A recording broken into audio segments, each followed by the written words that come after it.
నేను నాకున్న కాంటాక్ట్స్ తోటి ఢిల్లీలో అప్పుడు మిలిటరీ అడ్వైజర్స్ గా ఉన్నటువంటి వాళ్ళు, ఈ జరిగినటువంటి ఘటనలు బాగా ఇన్సైడ్ అవుట్ తెలిసినటువంటి వాళ్ళని అడిగాను నేను. మన ఒక్క ఎయిర్ క్రాఫ్ట్ కూడా డ్యామేజ్ అవ్వదు. మనకు బ్రీఫింగ్ లో వాళ్ళు ఏం చెప్పారంటే all our pilots are accounted for అని చెప్పారు.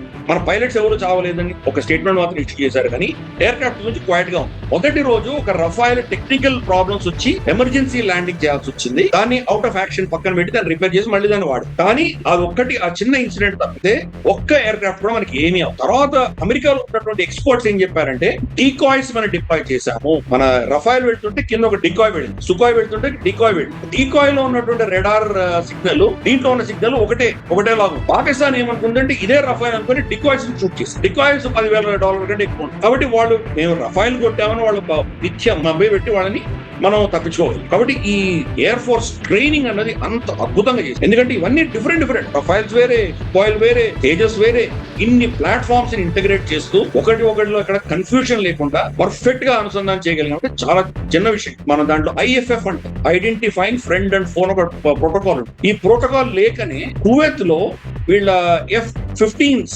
3 F-15s అమెరికన్ F-15s ని కువైట్ ఎయిర్ ఫోర్స్ కొట్టేసి షూట్ డౌన్ చేసి, మళ్ళీ అన్ని F-15s అయినా వాళ్ళకి ప్రోటోకాల్స్ లేవు కాబట్టి వాళ్ళే షూట్ చేసుకుంటారు. కానీ మనది అంత పర్ఫెక్ట్ గా మనం హ్యాండిల్ చేయగలిగాం.